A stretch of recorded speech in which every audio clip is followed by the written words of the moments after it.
Hey everyone, I have another art journal process to share with you, and I am showing you this is a book that I read as a child, and you're probably wondering what are those signs on the book? Well, that's Hebrew, and yeah, this is Anne of Green Gables. And I hope you know this book, and I hope you also read it, or there's a whole series actually, and I think I've only read 4, and I know that there are more. We'll get to that. So anyway, this is one of the very few childhood books that I actually kept and that I actually brought with me to Austria when we left Israel. And I brought the 3 or 4 volumes that I have. And I just started watching on Netflix the kind of remake of Anne of Green Gables, and that brought back really pleasant memories of reading this and watching the 80s version, which was also nice, except for the part where they also changed the book. So that's what's bothering me about the remake, that they really over dramatized it. I don't know. I don't see why you would want to change a book that is so wonderful and, has plenty of drama as it is. Anyway, so I thought, hey, why don't I paint Anne and just have some fun? So this is me just, really not overthinking it. Just I used the cover of the book as inspiration, and it just went from there. And when I saw the cover, I thought it would go. I thought the set that I'm using here, it's the Prima, what's it called? Decadent Pies set, which I recently got. And I thought the color palette was a nice one for this. There are all these warm colors that would that fit nice to skin tones and her red hair, her famous or infamous red hair. And what happened was I started kind of to just paint the basic. I started with the Neocolor 2, those crayons that you see there on the screen. And then I switched to just a few basic colors for the skin and the hair. So kind of more the orangey, peachy colors in the palette. And then I had this idea that it's actually been kind of percolating in my brain, just about having some fun in the process and I don't know, kind of thinking less.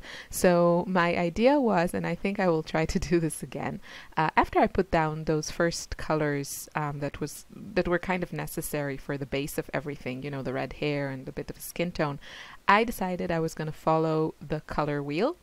So if I started from the orange, I was going to follow then with yellow, green, blue, and etc., etc.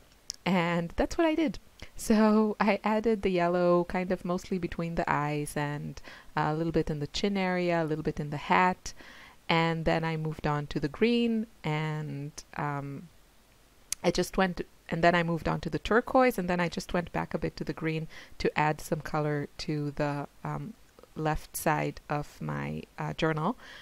And that's what I'm going to do. Now at some point I am going to pull out another palette, because I did want some pinks that I didn't have in this palette. I mean, a palette without pink is just, it just won't do for me. I don't think I can paint anything without using pink.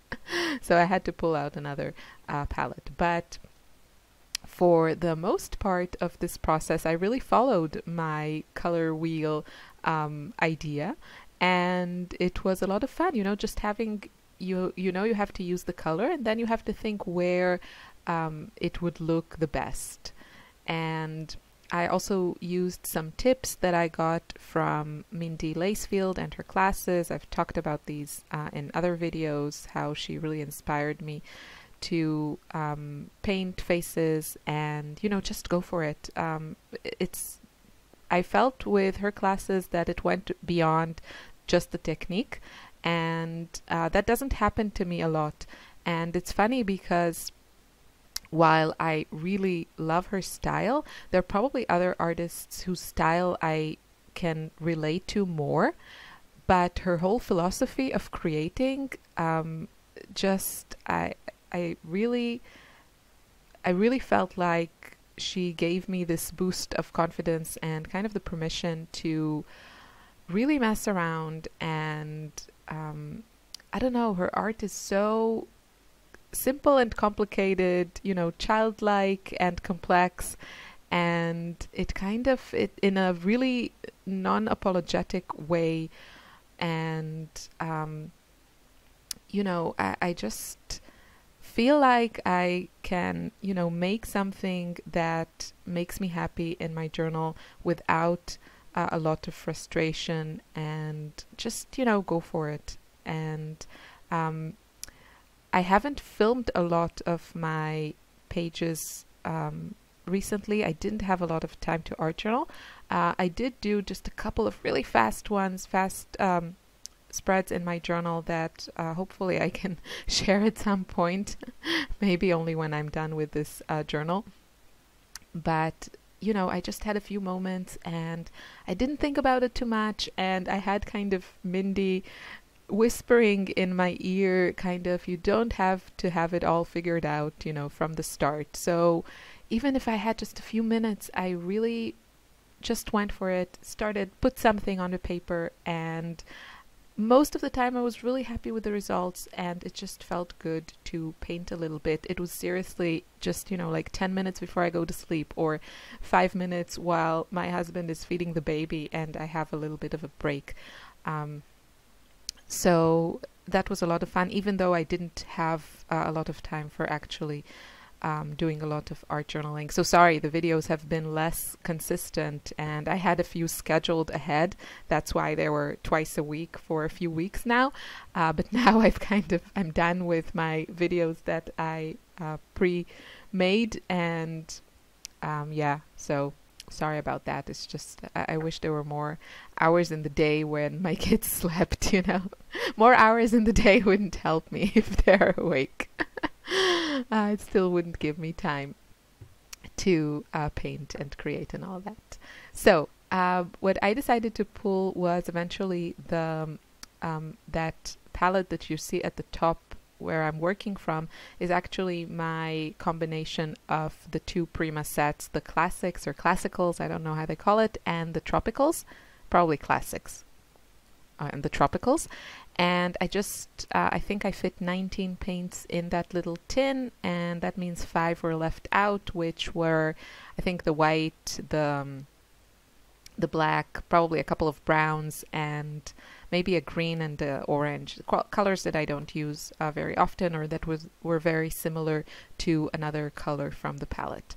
So you can see I fit 19 there. And what I love about the Prima sets, the Prima paints, besides that they're, you know, really vibrant and very easy to re-wet, is the way they move. They really spread more than the Jane Davenport ones, meaning if you drop them into a wet surface, they just spread.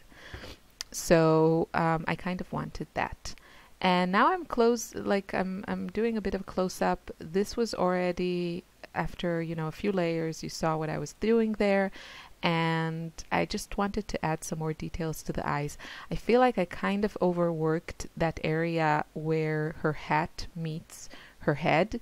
I was just trying to add some like shading there, but I think because I used a little bit too much water, I just created all those blooms in that area. It's not a big deal, just, you know, something to learn. It's just, you have to, I think it was just an area that I wanted to add more and more shading, and I just didn't do it right. I just added it with too much water. So doing a little bit of my rainbow eyes, and just I have yellow in the corners, the inner corners of the eyes, and then pink, and then more blue at the outer corners. And yeah, again, I'm just trying to add a bit more shade.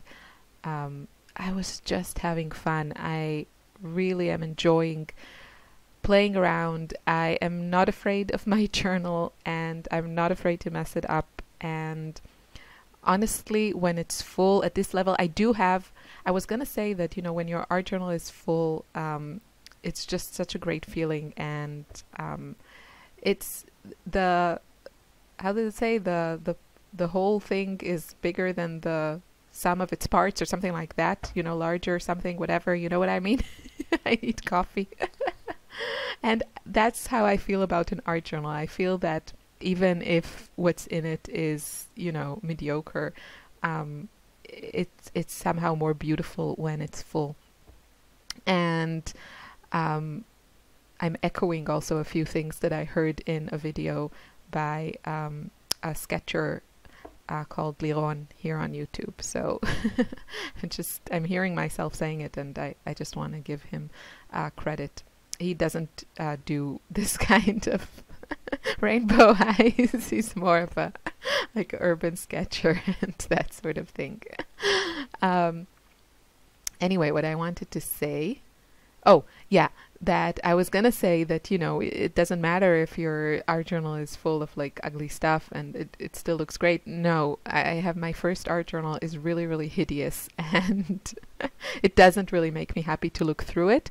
But, maybe it's like that, you have to go through puberty. Maybe you have to have like really one super ugly art journal. So just fill it, get that behind you, and, just, you have to, I don't think there is a single person, I really don't believe it, that there is a single person on this planet that just opened a journal, grabbed a brush, and created something magnificent. It just doesn't exist.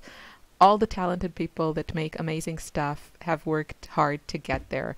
So, just start painting, have fun.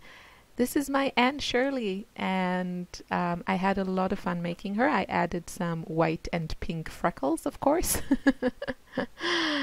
Thank you for watching. Leave me a comment if you have any questions. I wish you a lovely day. Bye.